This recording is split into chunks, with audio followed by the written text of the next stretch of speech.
Welcome to the Premium Mindset, the weekly podcast where homegrown entrepreneurs and business owners Evan Ritchie and Cameron Bodden share the good, the bad, and the ugly of modern entrepreneurship and reveal what really happens behind the scenes of their personal and professional lives.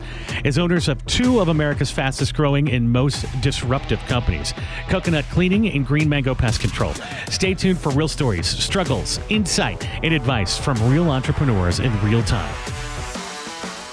What's going on, everyone? I'm excited to dive into today's topic of the struggles of starting a business. On this episode, we're going to go over how you, the listener, can avoid some of the traps that we went through ourselves as business owners and entrepreneurs, and how it can ultimately save you hundreds of thousands of dollars, if not millions.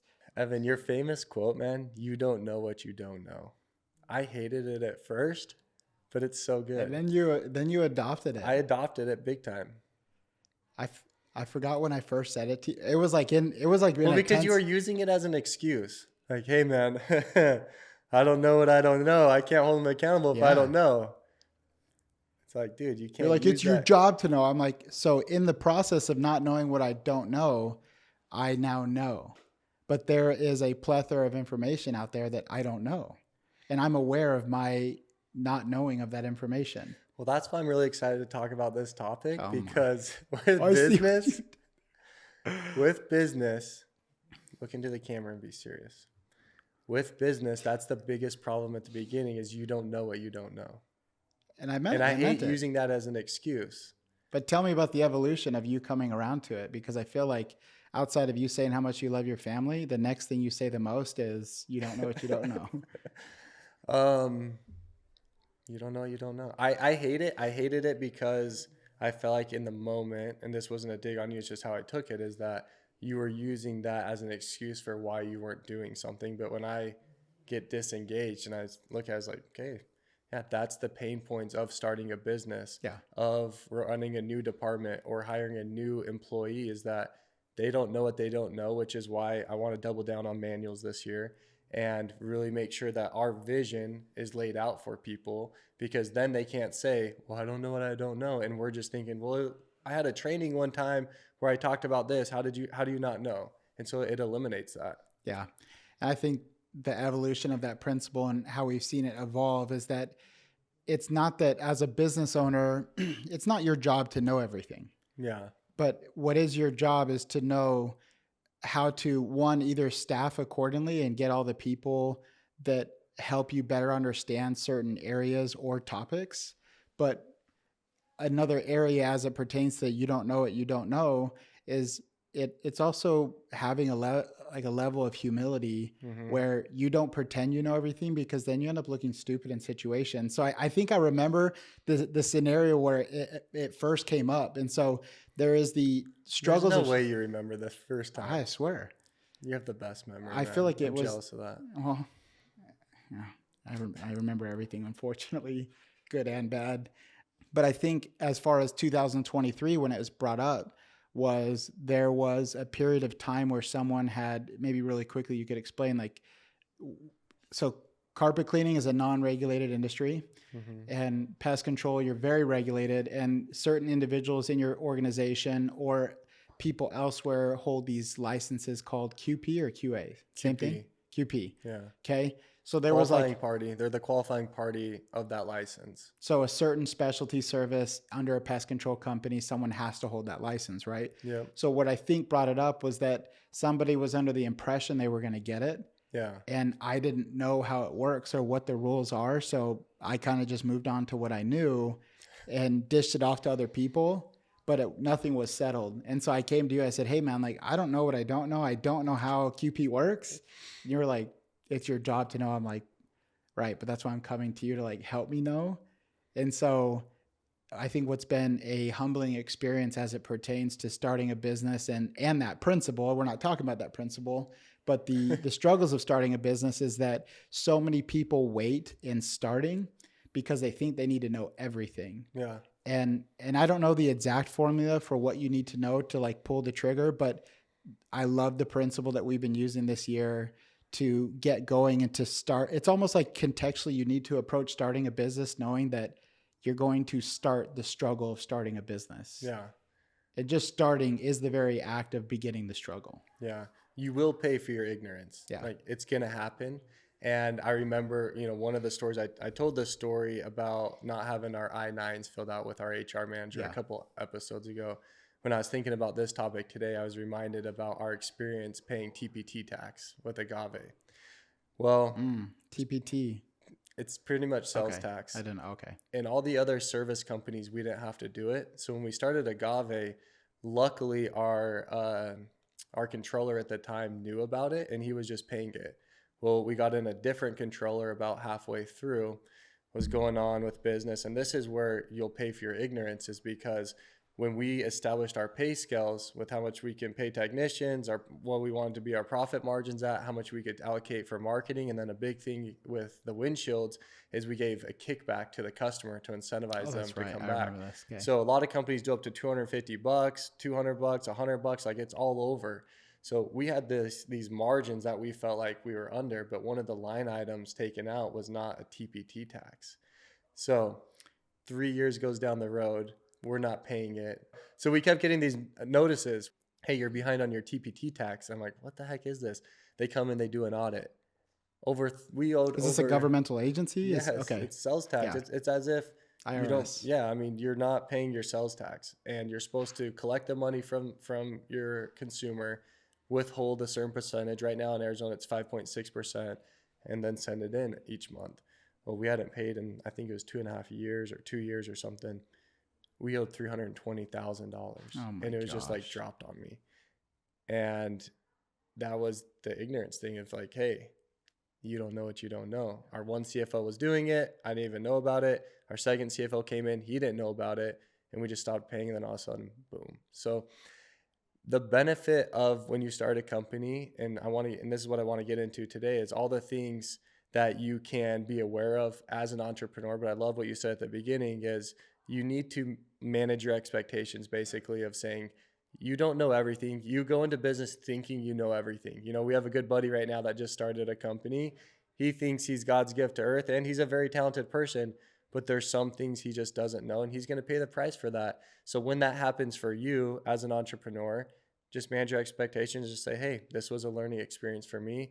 Deal with it. We spent the last 2 years paying off that $320,000. Just slowly, we worked out a payment plan with the government to say, hey, we'll pay you, whatever it was, 20 or 30 grand a quarter, and let us chip away at this while we're, staying up to date with it. But that's one of the benefits that I feel like you've been able to have with Coconut, learning from Green Mango. But I want you to talk about the franchisees. We've launched now 4 franchisees. Yep. Some of them have listened to us, some of them haven't. Talk me through the things that have worked for them that you've kind of coached them on that you didn't know when you started Coconut. Yeah, I think the franchise process is a great symbol for. I actually just came from a lunch with a potential franchisee, and I said, hey man, like even if you're looking at all of our operations just to start your own, I'm always happy to help too. You can just be up front. And he said, dude, like what I'm looking for is something turnkey. I want it to hit the ground running. And that's exactly what, if a franchise company is doing it right, that's exactly what it's intended to be, right? Yeah. And so for me, this we're coming up on 13, 14 months as a franchisor. And it's been great to see how the franchising process truly is a model that allows people to essentially start at year 3 or 4 of where we were at versus starting totally brand new. Yeah. Because they've you been truly believe that they're literally starting at year 3 or 4. The proof is in the model itself. Every franchise, 3 or 4 franchises are doing over $100,000 a month in their first 12 months. And that took us 3 years. That took us 3 years. And so, and not only that, but their margins that they're operating within are more optimal than ours were at the time, because we were doing so much experimentation. I actually had one of our franchisees in Austin say, hey, why a royalty? Why a 10% royalty?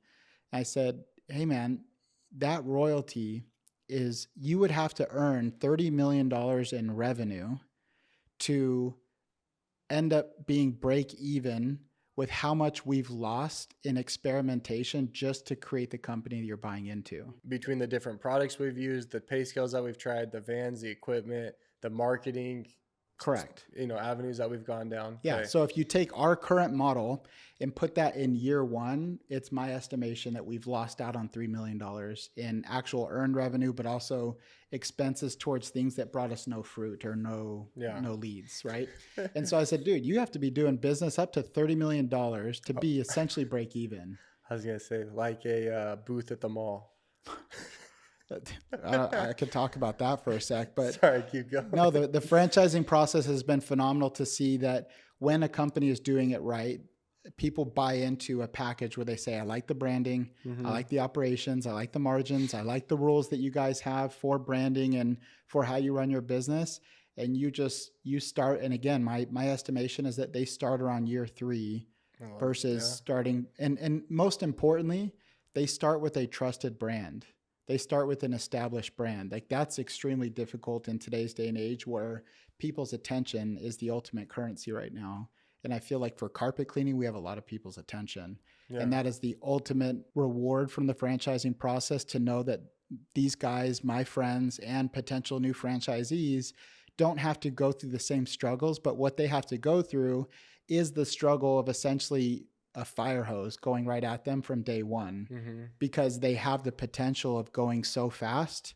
And so it's doing it right and doing it in the correct order that's key for them versus like us. We're like, should we go? Should we do that? Yeah. Should we go do this? Should we do the D-backs? Should we do a mall kiosk? You know what I mean? Yeah. We messed up so much and they don't have to do that. We went through 2 different machines too. We tested the direct drive which was just killing our vehicles. It was running our engines to the ground. That's $60,000 truck. How many was our first 3 direct drives? Yeah, our first 3 were direct drives. And so now they get to start off with a more optimal machine, more optimal systems and sales to where they're all calling me saying like, dude, what do I do with this extra money? And there's not a greater feeling in the world when they're like, I don't want to take it. What do I do? Well, this isn't a sales pitch for the franchise. Yes, it is. For Coconut. But if you had to narrow down like 3 things that has saved their bacon so far, like what would it be? The first one that comes to mind is our optimized sources of marketing. Okay. So where to put which money that, has the greatest return on investment. Yeah. So we talk about this principle, solving for zero. So if you're starting a business or in a business, one of the most important things that you could do is you need to ask yourself, what costs me the least amount of money that gets me the highest return, and how many times can I duplicate that over before I get diminishing returns?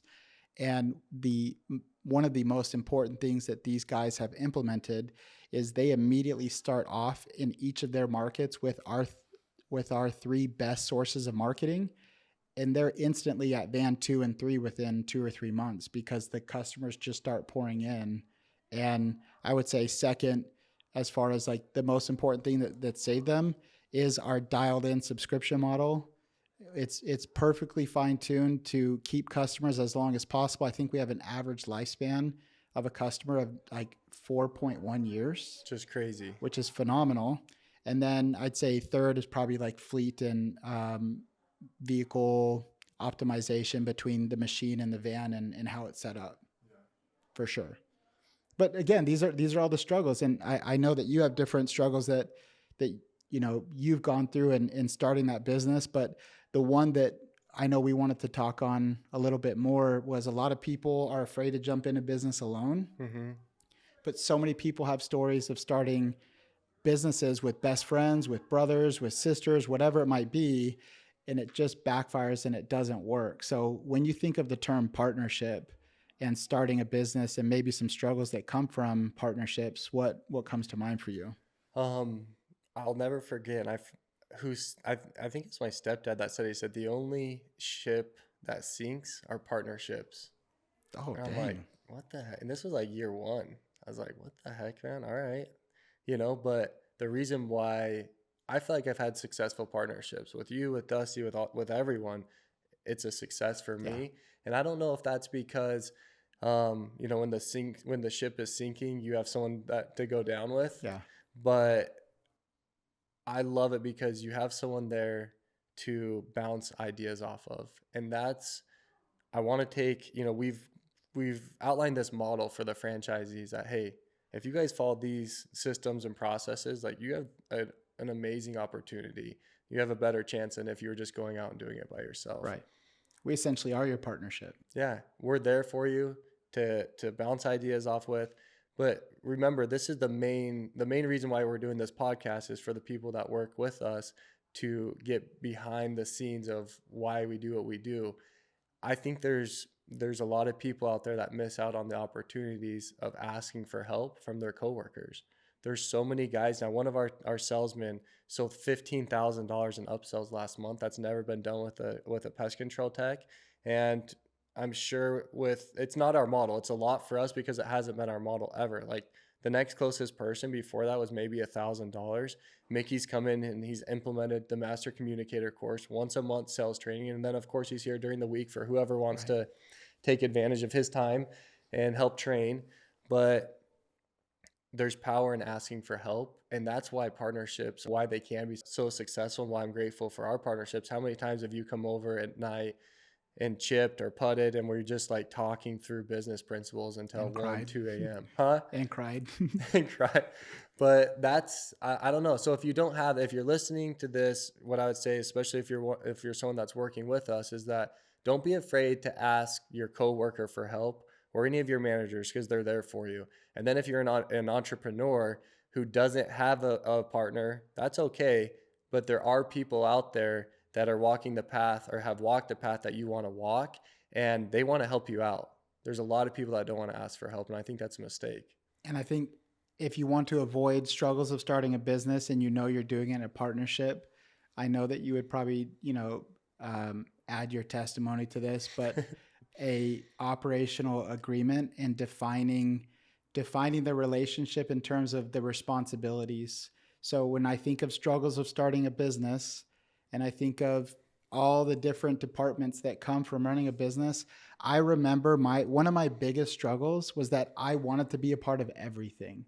I wanted to know like what Dusty was doing for marketing, and I wanted to like feel like I was contributing to the ideas. And I think there's good, better, and best for how partnerships can collaborate. Right. But at the end of the day, a learning curve for me was that it wasn't very clearly defined for the role and responsibilities. While I knew I was going to be the operational partner, it still didn't change that like, hey, if I'm equal with you guys, like I want to know what you're doing, Cam. You're like, trust me, you don't want to like, okay, cool. You want to sit on a meeting with attorneys or financing, and we're on the phone with a bank for 2 hours trying to get financing. I'm like, okay, that's not stuff that not necessarily you enjoy or that I don't enjoy, but I think defining the relationship as far as who's going to do what and knowing what desired outcome you both want.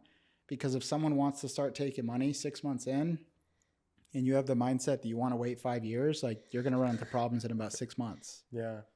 Managing people's expectations. We've talked about obviously the importance of partnerships and how to maintain them, managing expectations so that everyone's on the same page, asking for help if you don't have a partnership from those people around you, whether you're, a coworker or a friend that has that company. Let's talk about the times that you've wanted to give up. I think every person that has owned a company has wanted to close the doors at some point. I don't know if I've ever met anyone that hasn't wanted to close the doors. Yeah. So when's your time? Talk to us, man. No, because you guys said don't get it. You said, but they say you guys say, hey, emotion sells. I'm like, there's no way I can fake this. But like the term not giving up, it hits home. And when you said it, it's like the times that you wanted to give up. Like I'm so grateful that whether it's my dad and my upbringing, whatever it is, I've never really thought about giving up till this year. And that's 6 years in, right? Like, and things were going, to my knowledge, pretty well this year. But I can think of 2 times where I wanted to give up. And that was so that people totally understand how a business works and how profits work, is that most partnerships work on the idea that whatever your equity split is, so if you have a 50-50 partner, you guys take home 50-50 of the profits that come in. And so I remember hearing from our controller maybe 3 years ago. And I didn't know that I thought about giving up at the time, but I remember he said like, hey, you guys have like, you pulled me in with him and you said, hey, This was 3 years ago. yeah, it was about year 3. But again, I didn't think that I was giving up, but when I look back, I'm like, dude, I was totally ready to check out. But I was thinking about everything that I had done up to that point, the 12 to 18 hours a day. And I mean that, like actually 12 to 18 hours a day, the time away from family, the time away from kids. And you had pulled me in and you said that I had 6 months of runway before we were out of money. And meaning that we were outgrowing our capital and our expenses that we were accruing as far as operating from a tax perspective, commission perspective, that this business not only, it wasn't suitable to run, but also, you know, a couple hands in the cookie jar as far as partnerships go. It just wasn't going to work. Right. And I remember you came here. I still remember to this day on Christmas Eve. Do you remember that? You came, you had like Banks's like razor or something here on Christmas Eve. Okay. And you came here and I was just sitting here on the floor. I was looking at it sounds terrible, but I was looking at a whiteboard of like what the year could look like if I were to make one choice versus another. And I remember it was very hard for me because there wasn't many presents under the Christmas tree. And I was just told that in probably around June of next year, I wouldn't be a business anymore. And if I didn't make these changes. Yeah. And that's when we went from 36 to 28% in commissions, and we made a bunch of changes. But that was a time where basically after all the best effort that I could do, all the sacrifices that I could make, being told it wasn't good enough. That is a humbling experience. And I remember hearing that from you guys that, hey, despite all of your effort, it's not working. Did you take that personal from me, or was it like we were together? Or because I just put myself in the shoes of someone out there, maybe a coworker that their manager says, what you're doing isn't good enough, or you're by yourself and you don't have the CFO and you're looking at the bank account and your wife's saying, hey, this isn't working. Yeah. How did you feel? Were we together and was I coming at you like you're not good enough and this is a you problem? I don't know if like you can recall the time. You just seem so gassed. Like you were doing this on 3 other fronts. Mm-hmm. And you were forking out the bill in the meantime. So it wasn't like I took it personally from you. It was more so I just felt alone that I had a partnership and I couldn't get all of your time to fix this, but I knew that going into the partnership. And so It wasn't a personal attack for me as much as when I left the office, I felt very alone. And a lot of entrepreneurs struggle trying to interpret the struggles of entrepreneurship to family or a wife or a spouse or your kids. It's hard to say what's going on. And so my biggest problem with that is because it would almost take, 20 hours to explain all the context before they can give you accurate information of how to help. Yeah.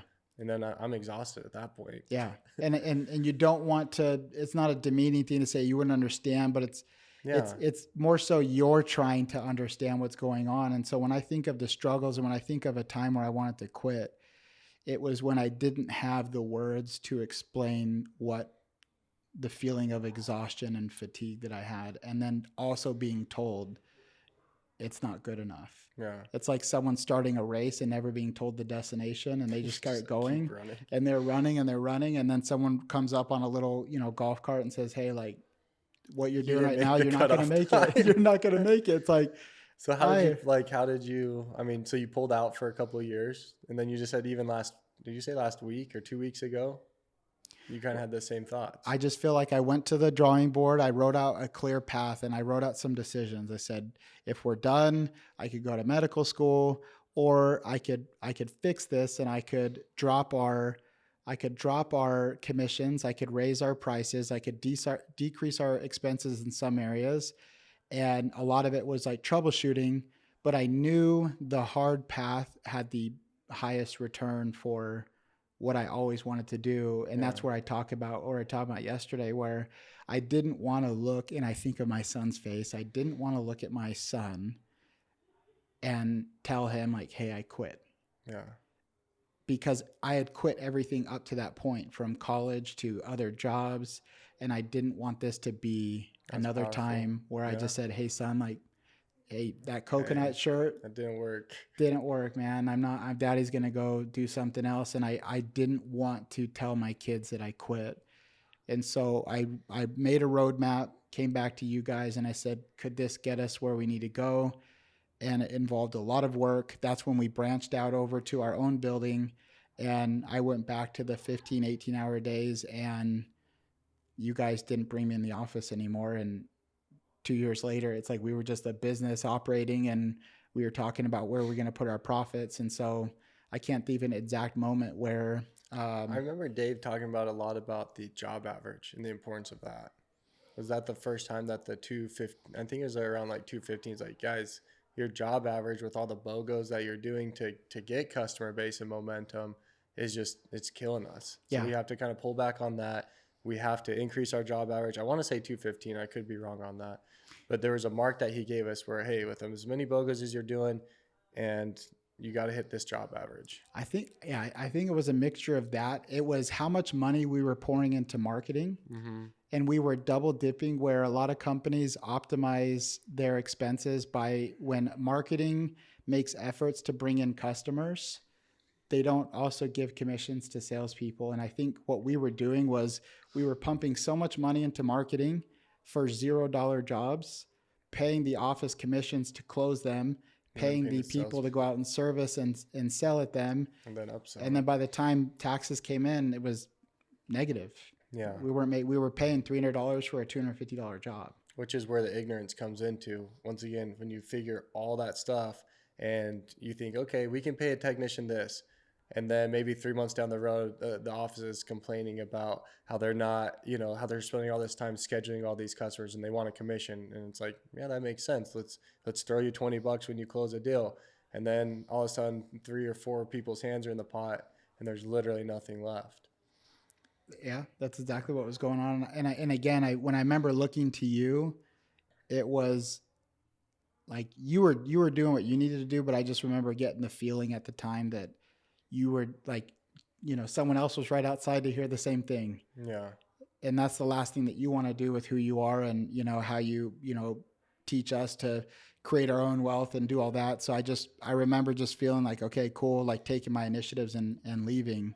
But and obviously we could talk. I think that's the great thing about the podcast is we'll always talk about the struggles and the hardships. Yeah. But for the actual application and helping other people shorten the learning curve, I think it's been cool for me. Since we've done this podcast, I feel like a lot of people have reached out, and you've had I've kind of walked into your office a few times, and you have other pest control guys in your office. You have other plumbers in your office who say, hey, I'm at this point in beginning my business. I don't know where to go from here. And you have people saying, hey, I want to branch out of this big company and start my own. What's your go-to advice right now for those people wanting to start a business, or maybe people in it about a year that don't really know what to do and, get their margins dialed in?